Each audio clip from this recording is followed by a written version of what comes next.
They say the enemy is always across the border. But what if the real war begins inside the very walls you swore to protect? My name is Captain Avery Jameson, U.S. Army, and this is the story of how my own brothers in arms betrayed me. I fought for my country. Then I had to fight against it. I used to love the sound of the wind cutting across the training fields at Fort Bragg. That sound meant order, discipline, purpose, everything I believed in.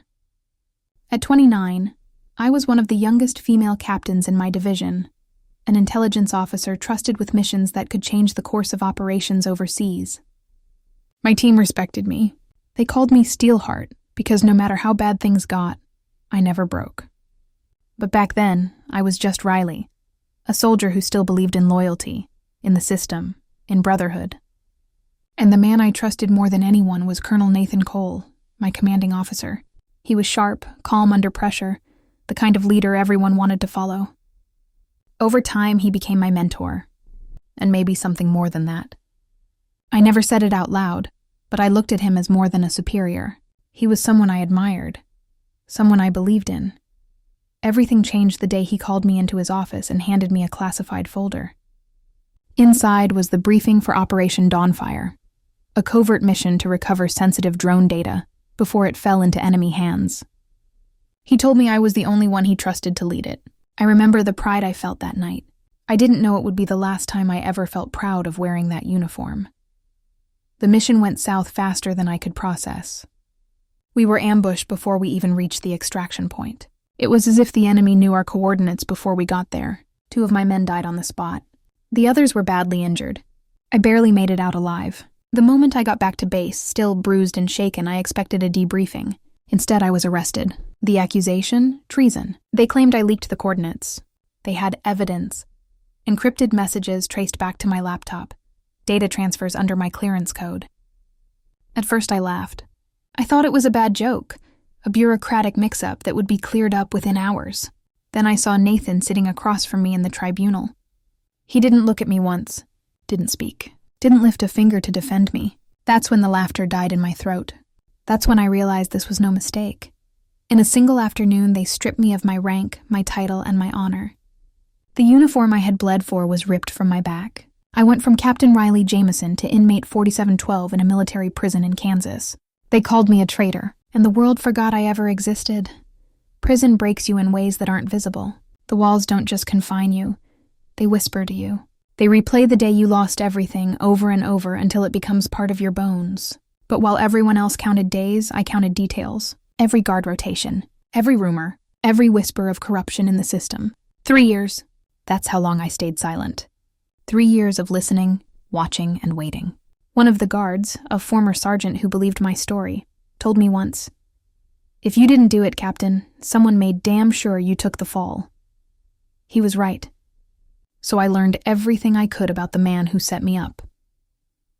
Nathan Cole was now a general, promoted, praised, married to Laura Kensley, the CEO of Arcturus Systems, one of the largest weapons contractors in the U.S., the same company that, 6 months after my conviction, suddenly had access to the exact drone technology I was accused of leaking.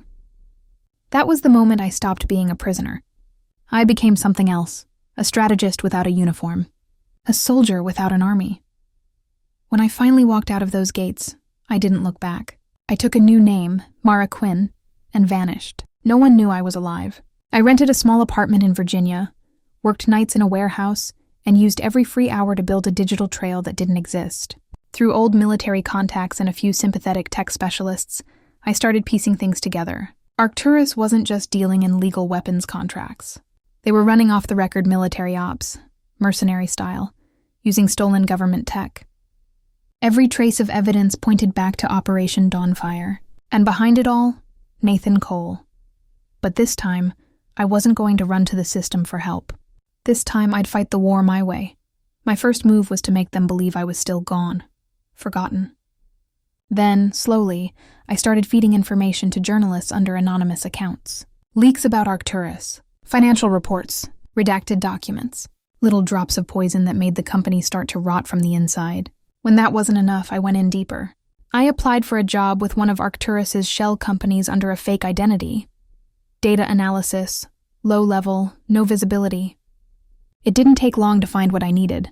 Their internal servers were a maze of greed. Payments, black ops budgets, project code names that reeked of cover-ups. One night during a defense summit, I saw him again. Nathan Cole, the man who'd destroyed me. He stood in a crisp uniform, shaking hands, smiling for cameras, the perfect face of military honor. I watched from the back of the room, invisible in a black dress and a new face he didn't recognize. But I saw something, the way his fingers still twisted his wedding ring when he lied. Some habits never die. Over the next few months, I gathered everything. Bank transfers, internal communications, surveillance footage. But the real evidence, the one that would burn him alive, was hidden deep.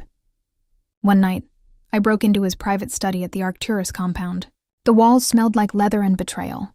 On his desk, I found a folder labeled Eagle Fall Protocol. Inside were encrypted contracts, all signed under my old clearance code. Documents authorizing illegal drone operations, the same files I was imprisoned for. He hadn't just framed me. He'd used my identity to build his empire. I stared at those papers for a long time. Then I laughed. For the first time in 3 years, it wasn't bitter. It was victory. I had him, but killing him wouldn't be enough. No, I wanted him to feel what I felt.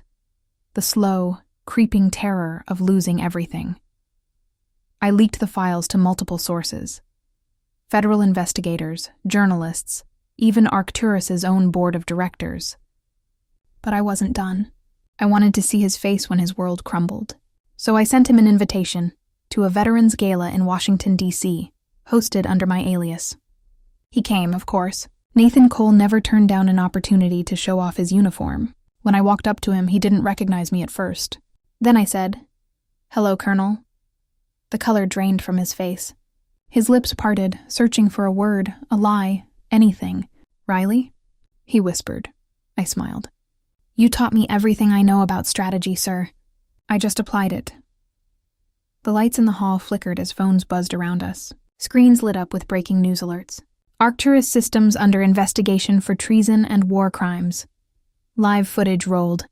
Federal agents walked in through the doors. Cameras flashed. I stood there and watched the man who destroyed me crumble under the weight of his own empire. He looked at me one last time before they took him away, disbelief written all over his face. I leaned close and whispered, "You once said the best soldiers fight unseen. I just completed my mission." It took 6 months for the investigation to conclude. Every buried secret, every falsified document, every life ruined for profit, all of it came to light. Nathan Cole was sentenced to life without parole. His wife fled the country. Arcturus Systems went bankrupt within a year, and one morning, I received an envelope with the U.S. Army seal. Inside, a single letter. "Captain Riley Jameson is hereby cleared of all charges. Record reinstated. Honor restored." I held that letter in my hands for a long time. Then I folded it and placed it in a drawer. I didn't want my rank back. The Army had already taken enough from me. Some wars don't end when the guns go silent. Some stay inside you, whispering, reminding you what you survived. Now, I work with veterans who've been betrayed by the same system I once served. They call me the Ghost, but I'm still a soldier.